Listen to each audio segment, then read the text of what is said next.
Hi guys, today we're going to talk about the US economy crisis. So, the American economy is standing on the edge of a cliff, and what you're seeing in the news, it's only the surface.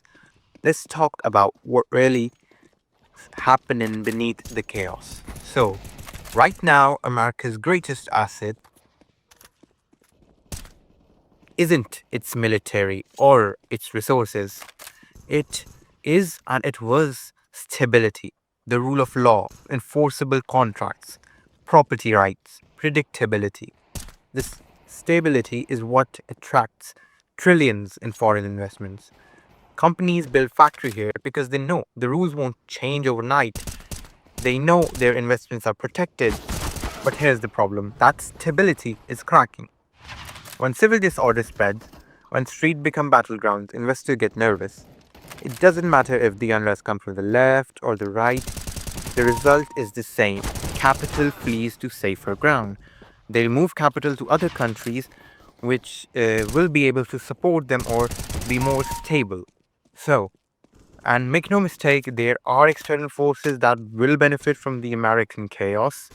Disinformation campaigns, coordinated social manipulation, artificial amplification of conflicts. The goal? Destabilize the one country that stands between them and global economic dominance. Think about what happens when America loses its reputation for stability. Foreign companies will stop building here. They will take their $18 trillion elsewhere. Credit markets tighten because lenders see risk everywhere. Insurance costs skyrocket. Your retirement account, it takes a beating. So, and who gets hurt first is the question. And it will not be the powerful, it will not be the elite with like offshore accounts and diversified holdings. It will be the everyday American working families, people living paycheck to paycheck. This isn't like fear mongering, it's economics, and instability destroys value, period. There is no doubt in that. Every economic student knows that stability is a key part of investment decisions. So, where does that money go instead? To competitors who look more stable by comparison, to countries that maintain order and offer predictable returns. The irony? The very chaos that something will bring actual strengths to the system they claim to oppose. So, what does this mean for you? Credit that you rely on today could vanish tomorrow. That credit card you count on, the bank might slash your limit or close it entirely, freezing your account and just like ending your supply of money. And it may be when exactly when you might just need it the most. So variable rate debt becomes a ticking time bomb. Consumer loans get called in. The financial cushion you thought you had disappears. This is why gold is hitting record highs. Smart money is hedging against collapse. But here's what they don't tell you. So, the precious metals alone won't save you in a true crisis. You need practical resilience.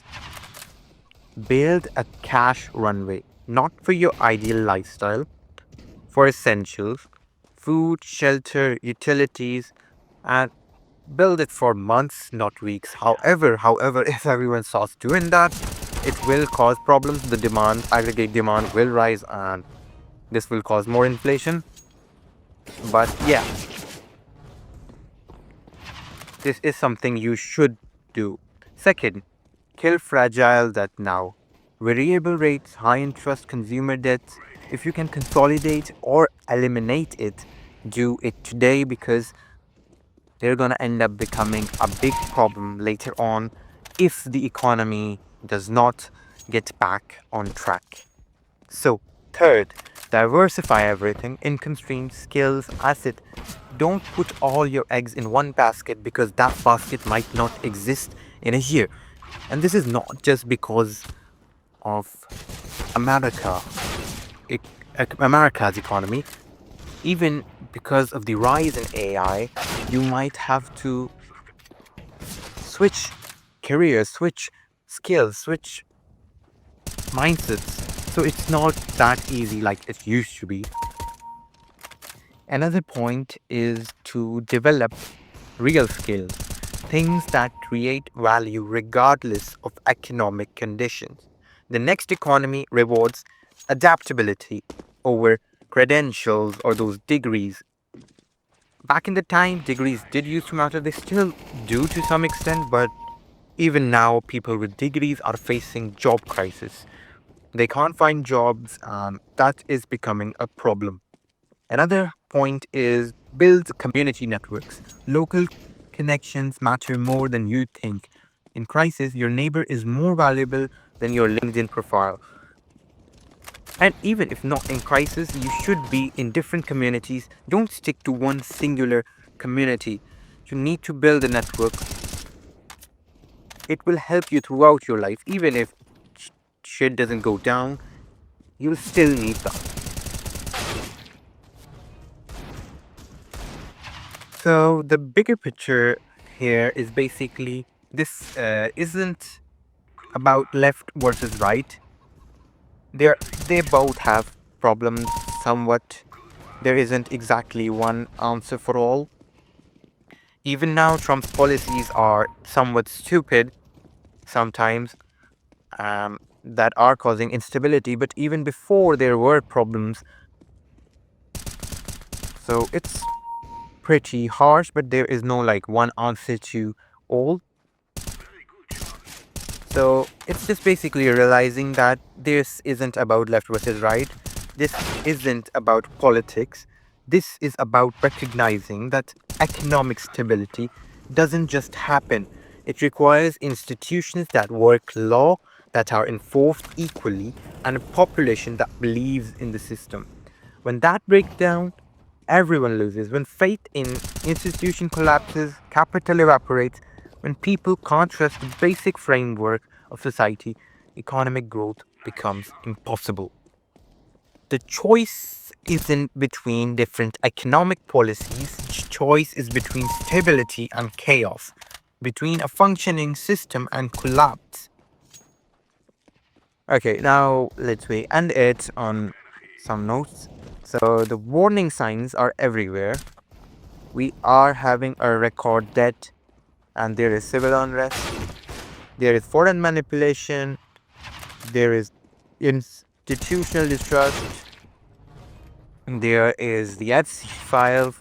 There are a whole lot of problems going on with the economy right now, and then there is the AI bubble we have to worry about, because if it pops like the other bubbles, we will be having another major economic crisis.